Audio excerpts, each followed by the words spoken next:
इमरान रियाज साहब की गिरफ्तारी की शदीद मजम्मत करती हूँ। इससे पहले भी उनको इस तरह गैर कानूनी तौर पर उठाया गया था और अब भी हमें ये नज़र आ रहा है कि उनको ज़ुबान बंदी के लिए दोबारा से उनको उठाया गया, जिसको कभी भी हम लोग जो हैं हम नहीं समझते कि रियासत को इस तरह के इकदाम करने चाहिए, क्योंकि इस तरह मुल्क के अंदर बदअमनी भी फैलेगी और जो एक नफ़रत है उसके अंदर इजाफा होगा।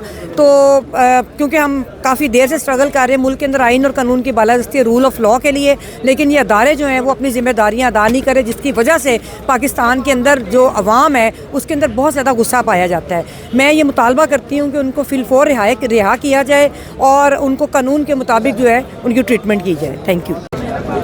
बिस्मिल्लाहिर्रहमानिर्रहीम। आपको पता है पूरा साल हमने इस ज़ुबानबंदी के ख़िलाफ़ एक आहनी दीवार की तरह खड़े होके इन मुक़्तदर हलकों का रास्ता रोका और हम इस बात की भरपूर मज़म्मत करते हैं कि आर्टिकल 19 की वायलेशन जो है वो किसी सूरत में काबिल कबूल नहीं है। आज़ादी राय एक फंडामेंटल राइट है, उसकी गारंटी हमारा आईन पाकिस्तान देता है, और अगर किसी की ज़ुबान बंद कर दोगे तो फिर उसी तरह से आपके ख़िलाफ़ फ़ैसला आएगा जिस तरह से 8 फरवरी को इस कौम ने फ़ैसला दिया।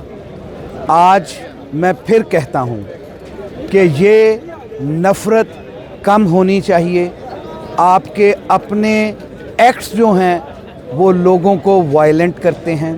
आप इन कार्रवाइयों से बाज और ममनू रहें और इमरान रियाज को फिलफौर रिहा कर देना चाहिए, और इस मुल्क में आज़ादी राय के ऊपर जो एक मार्शल लॉ की सूरत में उसको बंद किया गया है, लोगों की ज़ुबानें बंद करने के लिए उन्हें पाबंदे सलासल किया जाता है, इस रवायत से पीछे हटना चाहिए।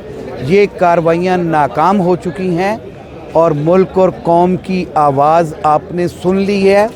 अब आपको होश के नाखून लेना चाहिए और आने वाली जो हुकूमतें हैं वो इस बात से सबक सीखें कि अगर उन्होंने इस तरह के इक़दामात करने शुरू कर दिए जो कि आने से पहले वो कर रहे हैं, तो फिर वो इस मुल्क में ना इसकी तरक्की में अपना हिस्सा डाल सकेंगे और ना ये मुल्क जो है वो आगे बढ़ सकेगा, और उनकी हुकूमतें फिलफौर लपेट दी जाएंगी अगर उन्होंने इन कार्रवाइयों से अपने आप को बाज और ममनू ना रखा। अगली बात मैं ये भी करता चला जाऊं कि मैंडेट जो दिया है इस कौम ने उसका एहतराम करना चाहिए। उसका एहतराम करते हुए जो हुकूमतें बन रही हैं उन्हें खुदारा इस बात का एहसास होना चाहिए कि इस कौम ने जिनको मैंडेट दिया है उस मैंडेट का एहतराम करते हुए हुकूमत उन्हीं लोगों के पास होना चाहिए जो हमारे आइन की रूह है कि सबसे पहले कादर मुतलक अल्लाह की हुक्मरानी के बाद इस मुल्क के अंदर अवाम की हुक्मरानी होनी चाहिए, और कोई भी इदारा अवामी पजीराई के बग़ैर, अवाम की ताकत के बग़ैर कोई काम नहीं कर सकता। लिहाजा ऐसी कार्रवाइयों को ख़त्म करना चाहिए।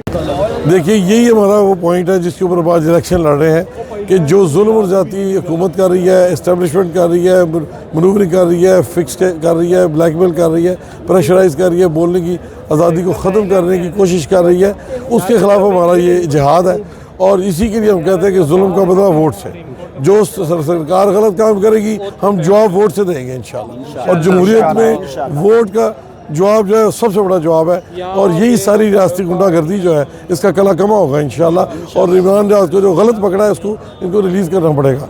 जाली केस, झूठे मुकदमे डाल के जो प्रेशर बिल्डअप हो रहा है, हम इसके ख़िलाफ़ हैं। बिस्मिल्लाहिर्रहमानिर्रहीम। देखिए जी, वकला ने हमेशा बुनियादी इंसानी हकूक़ के हवाले से बात की है, और इस मुल्क में ह्यूमन राइट्स जितने भी थोड़े बहुत बचे हैं, आपको पता है कि ये हमेशा इसके लिए जितना भी काम किया वकला ने किया है। हम यकीनी बात है कि हम कंडेम करते हैं किसी भी शख्स की जो लाइफ लिबर्टी है उसको कर्टेल करना जो है वो बिल्कुल गैर आइनी है, गैर कानूनी है। हम उसकी भी भरपूर मज़म्मत करते हैं। अगर उसके ख़िलाफ़ कुछ मुकदमात हैं वो सामने लाए जाएँ और उसको अदालतों में पेश किया जाए ताकि कानून अपना रास्ता ले सके।